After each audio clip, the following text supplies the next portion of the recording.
Honestly, you should have seen the process of getting ready for this. Jesus Christ. Hi, hello, and welcome to a new episode of Yappy Ass B and your May roundup. How have you been? How's May been for you? I feel like May's been quite long. Just long and full of not a lot. So not very exciting. We're here now. We're in June, finally, and it's time to cap this off. I have still no new CDs for you to show. I'm so sorry. But it's almost chaos order time. Almost. End of June, it will be our time. Callum girls will be rewarded, so almost. I almost pre-ordered Side Quest. I haven't done it, but I need to pre-order Side Quest. Michael has finally released his release date. Honestly, I've never been happier. Been waiting for this man to do that forever. Honestly, I needed it. But then also, shock out of nowhere, Conan Gray announced his album and I almost pre-ordered that. It's gonna be called Wishbone, I think. And the first single came out on Friday, I believe, and I haven't had a chance to listen to that, but I'm very excited for a new Conan Gray album. I love his albums, like Super Ache. Oh, but I do actually really love Found Heaven. Found Heaven is a great concept album, and it's a massive departure from the stuff that he normally does, and I really did like it. So yeah, those two, excited, cannot wait. Movies that I have been listening to is, I'm on another kick of this one, I cannot pronounce it so I'm not going to, but we've got this one. I love this album. I love the stylized Italian pureness, early Maneskin, especially this album. I think it is their best, and I am a real fan of Rush, but this one is just so different. Obviously Rush is a lot more Americanized, but this feels like pure Italian passion to me, and I love it. There's been a lot of talk about Demio and his solo album, and the fact that he said the rock and roll has died in it. He is not the definition of rock and roll. He is a pop artist who did rock and was in a rock band. I find it a very difficult criticism because he himself has always said that he always looked at rock with a pop perspective. The way that he's written has always been pop writing, and I find it very sad that Maneskin isn't around at the moment because their music itches parts of my brain that don't get touched otherwise, and I'm very sad to not have that around. But this is a music journey that he needs and wants to take, and a lot of people are, criticising him for the downfall of the band and for this new pop sound and all that kind of stuff. And I'm like, you can't have a band breakup without it being somewhat of a mutual decision, and it is very clear that others are doing their own thing as well. Vic was on her tours and doing her music before Maneskin even ended or went on their break. Like, I'm sure that Maneskin will make an appearance again, but I think some of the stuff on that album that Demio has done is really good. I'm happy with the fact that he's happy with it. But back to this. This is a stunner of an album. If you haven't listened to it, you've got to. I discovered them Eurovision wise, but since then it's all just about them and I love them. And I have one criticism towards this CD. It is not like that, it's like this, and I can't put it like that into my thing. I have to put it in like that. It's very annoying. It is a paper case, but it does have the CD insert, which I'm okay with. And the photos in here are so lovely and so raw and very behind the scenes, original kind of like thing. It's a great album. Love the album. My favourite song is not I Wanna Be Your Slave. I don't actually really like Wanna Be Your Slave. I'm really sorry. I don't. It's not really my vibe. I like most of the Italian songs more. Again, I'm gonna butcher whatever I say, but I love Ventinani. I think it means 21 or 20. I know it's a number. Carolina obviously is gorgeous, is amazing. It is, in my perspective, their Matilda. You know, Harry Styles' Matilda. I think that's their Matilda. And I do love For Your Love. For Your Love is just hits different. And as soon as I hear these songs, I can speak Italian. I can't, but in my head, I can. I can't, but I think I can. CD-wise, what I want is Side Quests and Wishbone and Order Chaos Order. I need. Before we move on to my Spotify stats, we do need to talk about something major. We do need to talk about something massive and is going to massively affect my Spotify stats for next month. Taylor got her masters back. Can we all just applaud the woman that she is? Honestly, I am in awe of her. I always have been. Her work ethic, her grace, her elegance. Like, I'm just in awe of that woman. Like, and I find her so empowering and powerful. This horrible thing happened to her. Like, her entire life's work, everything that she's ever done was taken from her and then was sold to the worst person imaginable. And she didn't roll over and die. She chose to make it hers again in a different way. She did the re-recordings and then went on the Eras tour and made everybody remember that all of that is hers and nobody else can own it the way that she does.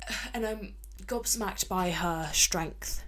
To then have the news come through that she was able to buy them back makes me so happy, because there is nobody in the world that deserves that more, and it heals a part of me for her.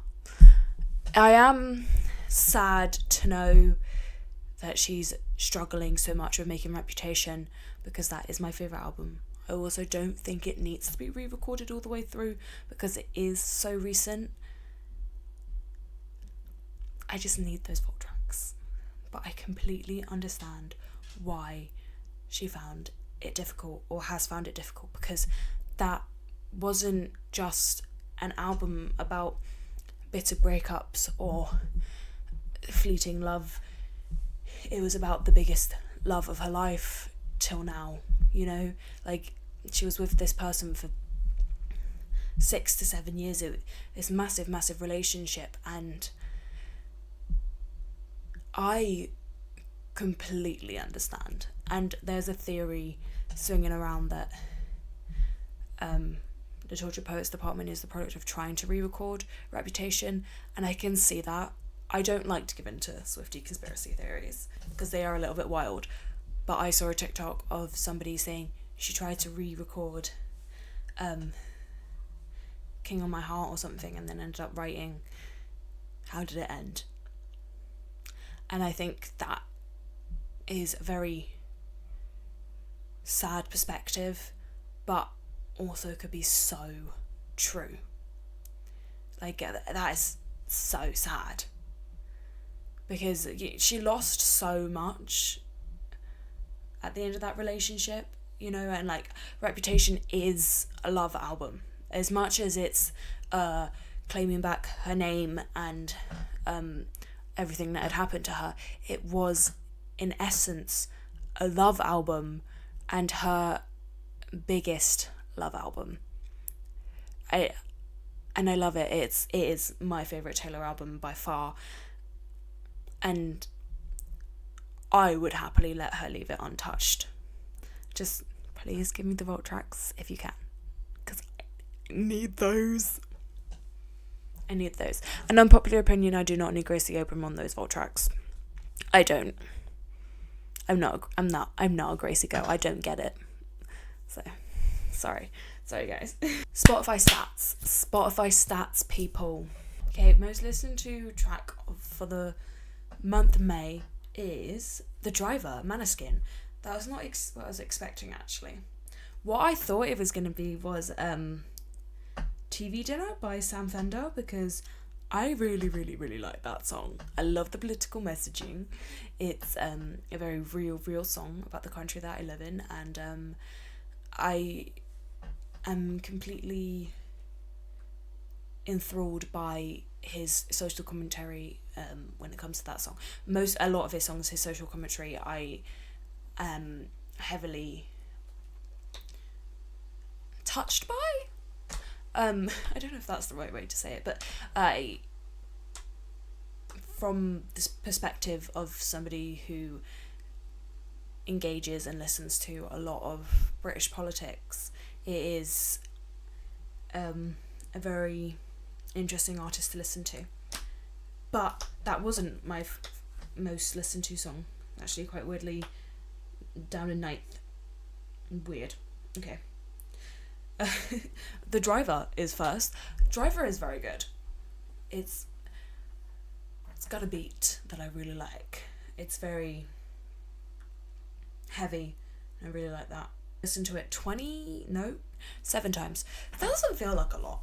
Listen to songs more than that in a month. I mean, I don't want to talk about Mum by Luke Hemmings. That was my number 1 song 2 years running, and the amount that I listened to it was obscene. Actually obscene. But yeah. The Driver, followed by English Love Affair, which is very, very, very topical, because it started on a weekend in May. It is the month of Gemma Styles. We love her. Thank you. And then Charity by Skunk Anansie. That's a great song. That is a really good song. Love that. No, I really do. 5 is rounded out by Intellectualize My Blackness. Again, Skunk Anansie. And then The Borders by Sam Fender, which that's a good one too. That's a very good one. That is still social commentary. It's a lot more commentary about his life and the society around that. So yeah, on brand. Okay, number 1 artist for the month. Oh my god, what are you doing down there, girl? Taylor, girl. Sorry. Number 1 is 5 Seconds of Summer with 112 streams. Interesting. Okay, cool. I mean, yeah, I did have my 5 Seconds of Summer playlist on a lot. I think because I realised it was the month of Gemma Styles, and then got a little bit in a 5 Seconds of Summer hole, which is not a place I don't mind being. I love it there. I love it. Then Sam Fender makes sense because I'm seeing him on Friday. Very exciting, seeing him on Friday. Then Maneskin makes sense as well, and then Halsey and Harry Styles. That all makes a lot of sense. Oh, Noah Khan's back up in the top 6, and then Taylor's number 7. Weird, but happy. Albums. Okay, that's also not what I thought it was gonna be. Okay. Rush by Maneskin is number 1. I did have a Maneskin kick for like a couple of days, and it clearly must have dominated more than a couple of days streaming wise. So great album, love it. Again, it's a little bit more Americanized version of Maneskin, but I really love it. When that came out and I first listened to it, I was on the floor, like literally on the floor in my feels, like, oh my god, this is so good. And then Badlands is not leaving the top 10. It is not going anywhere. Badlands is so good, and I can't stop listening to it. Like, when I'm listening to a playlist and Badlands is in it, girl, you best believe I'm skipping to the Badlands tracks. Then Hypersonic Missiles. Yeah, Hypersonic Missiles. Sam Fender. Also 17 Going Under. I'm trying to get into it. I don't really like it. I like it, but I don't see the cohesiveness in the album like I do in Hypersonic Missiles and People Watching. I'm just finding it a little bit difficult to listen to, but I need to sit down and process that better. And When Facing the Things We Turn Away From is number 5 in albums. Let's start with movies. I watched Sinners in the cinema with my friend, and that was really good. I'm not really into like horror movies and stuff like that, and she kind of thought it was a horror movie, like she sold it to me as a horror movie, and I was like, I don't really know about that, I don't know if I really want to watch that. And she was like, please just come for me. And I was like, okay, I'll do anything for you. It literally would. It's terrible. And I went and I fell in love. It was so good. There was the right amount of grit, great story arcs, great characters.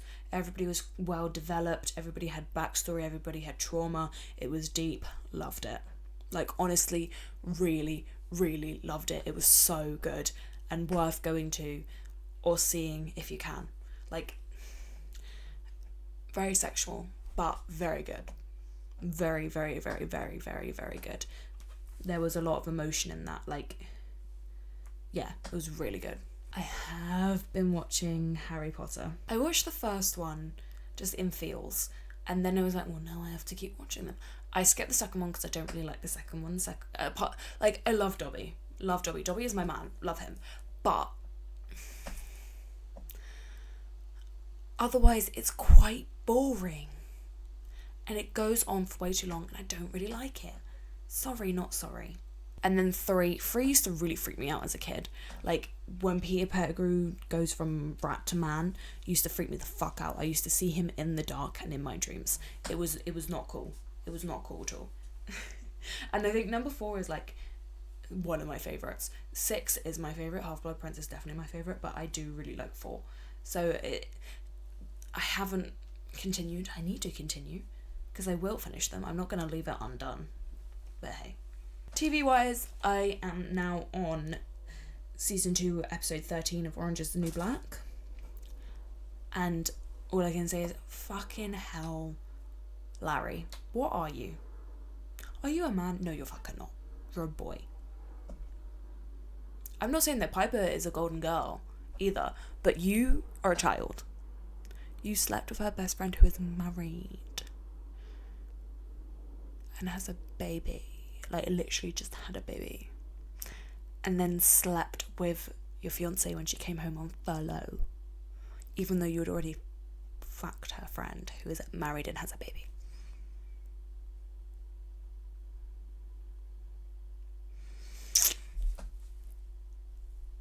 That's how I feel about it, okay? I'm loving the whole V storyline. V's obviously not a very likeable character, and that's the entire point. And I love that. But I'm loving the storyline and how it's creating tensions within the prison. So yeah, I'm really liking it at the moment. I'm liking it a lot more than I did. Because last time we spoke, I was having trouble watching it. But now I really like it. We're all good. We're all cool. Jesus. That wasn't the chair, that was my knee. I started Bridgerton again. I don't think I like season 1. I'm on episode 3 and I just don't think I like season 1. Everybody watched it in like lockdown and something, and I didn't really get the hype. I was also too young. And then I watched it years later and I was like, I don't get the hype. That wasn't fun. And then season 2 came out and I find that a lot better of a watch. I like that a lot more. So maybe it's just season 1 isn't that great to me. Yeah, it really to me is like, it's a hype show. It's like everybody loves it, so everybody loves it kind of like thing. And I don't really love it as much as everybody else does.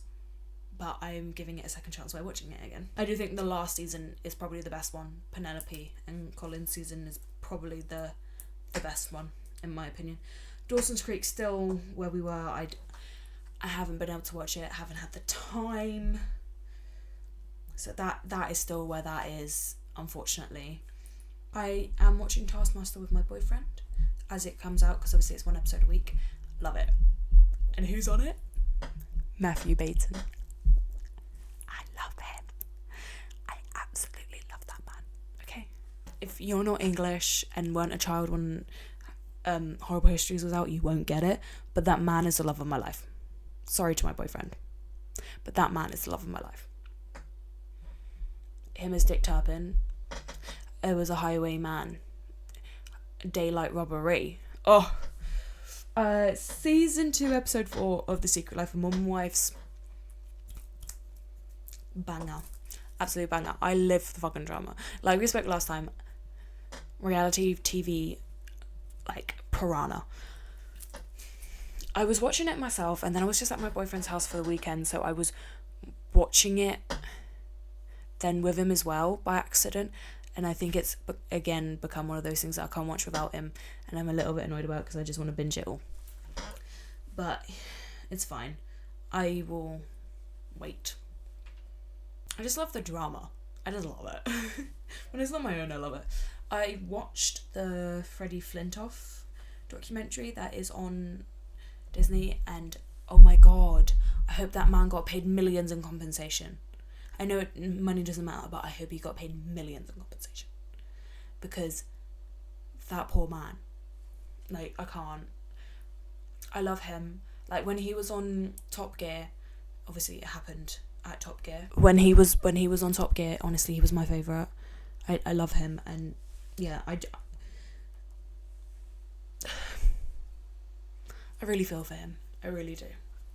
It was when he said that one of his children, who was quite young, just couldn't look at him properly anymore, and that broke me as a person.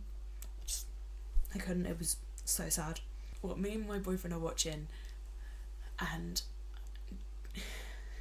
okay, when he first said, "Oh my god, we should watch that," like as kind of like as a joke, I was like, I can't. The second-hand embarrassment, couldn't do it.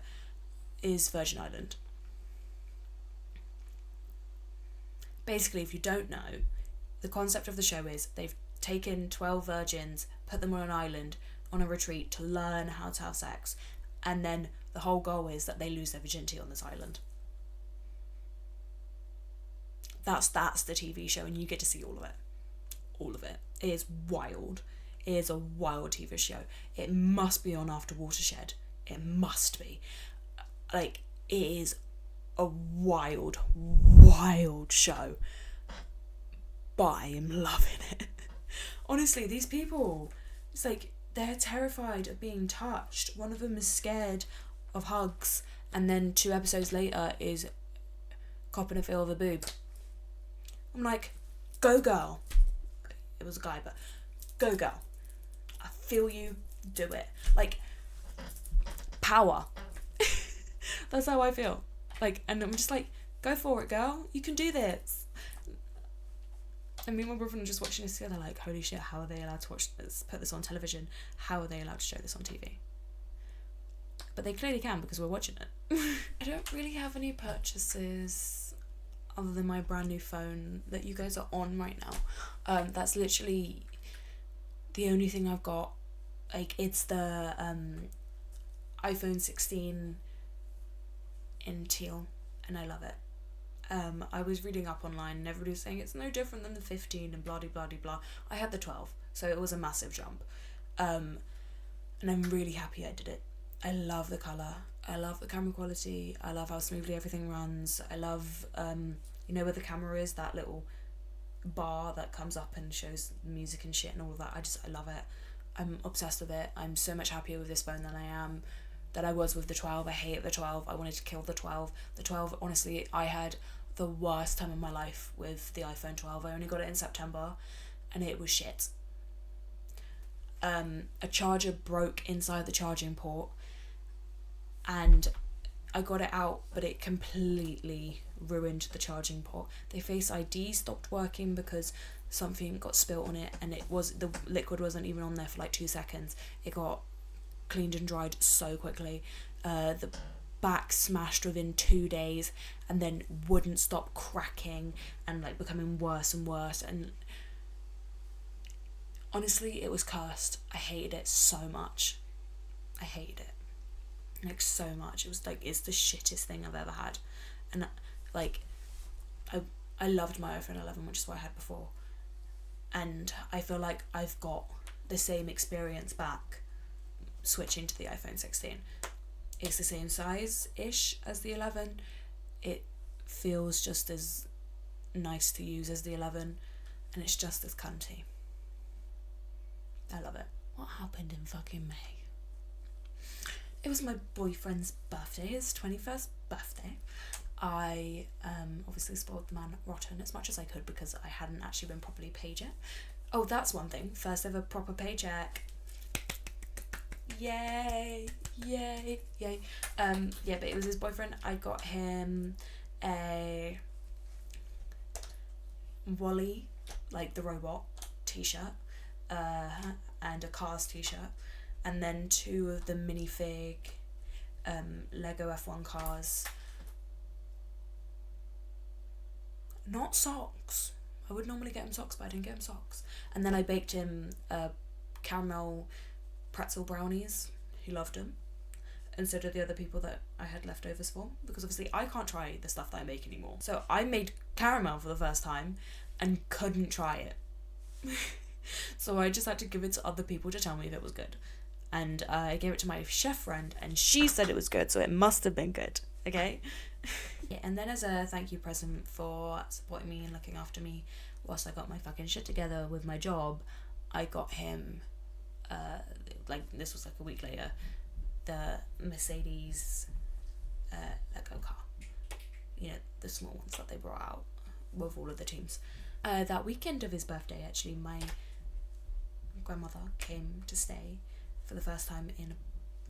I keep saying it's 5 years, but my mum is convinced it's 6 years. But it was definitely before COVID. She lives in Amsterdam and she used to come over once a year, every year, since we were small kids.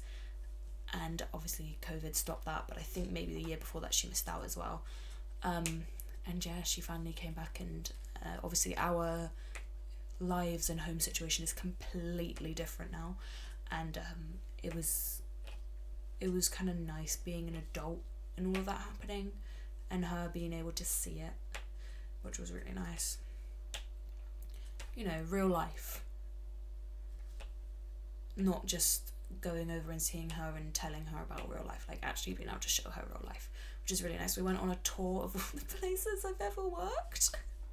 So we went to the place that I had my first proper job at, where I washed dishes, and then months later worked on the bar, went to the place I was working at last year, she liked that one the most, and then to where I work now, and I think she liked it all. I think she had a good time. Yeah, we went to Winchester on the Monday of the bank holiday, and that was great. That was cute. That was really lovely. That was really nice. I really like that. Yeah. I've also started saving up to move out. I'm going to do a whole video on why now is the time and how I'm going to do it. But for now, all I can say is it's happening very, very slowly. And I am happy to make that decision. I feel like I'm in a position where I can start making that decision. It's going to be a very, very long process, but I can start. It freaks me the fuck out, because last time I did it, it went really, really wrong. But yeah, I don't want to get into it too much because I'm going to do a whole thing on that. But yeah, if you want to follow that journey, the cash side of it, of like just saving up spare cash, it is on Shorts and it is on TikTok. It's called the Moving Out Fund, and I do it at least once a week, in If You're Lucky Twice, of just keeping a visual track of it all, and it also pushes me to keep doing it, which is really nice. So if you want to watch that, catch it. Shorts and TikTok. Also, me on TikTok is a completely different beast to me on here, because she will just do whatever she wants. Okay, so next month, June. What am I looking for in June? June. Sam Fender. It's obviously this Friday, the 6th of June. I am so excited. So excited. Honestly, I'm so excited. Me and my mum wanted to go see him. I got on the pre-sale, and it was like October, November or something. And like, I was like, Mum, I'm going to get these. I had the pre-sale. I was waiting in queue. As soon as I got there, fucking nothing. Absolutely fucking nothing. I was so upset. I was like, Mum, we can't go. And she was like, what do you mean we can't go? And I was like, I'm so sorry, Mum, but we can't go. And then at Christmas, we were just looking around and saw that at the Olympic Stadium, the London Stadium, he was playing on the 6th of June. And in the worst seats possible, but the only seats left, they were £60. I was like, Mum, it's a stadium and it's £60. Unheard of. Fucking unheard of. And I was like, we have to go. And she's like, yes, we do have to go. In the nosebleeds, who cares? We are going for the vibes. I'm so excited.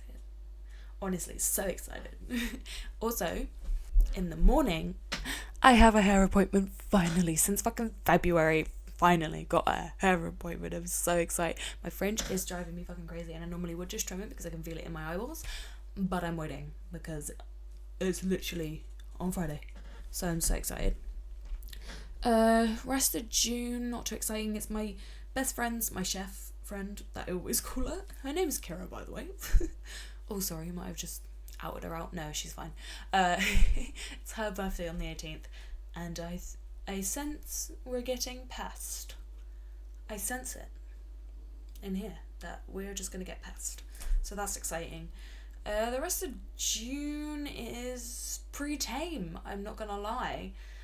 We've got a few sad moments coming up in June, anniversaries of some deaths for a few people that I know, and that's obviously difficult, but there's also so much happiness in that because you're remembering the life and the person. So, like, yeah. But other than that, June's pretty chilled out. And, yeah. Excited for June.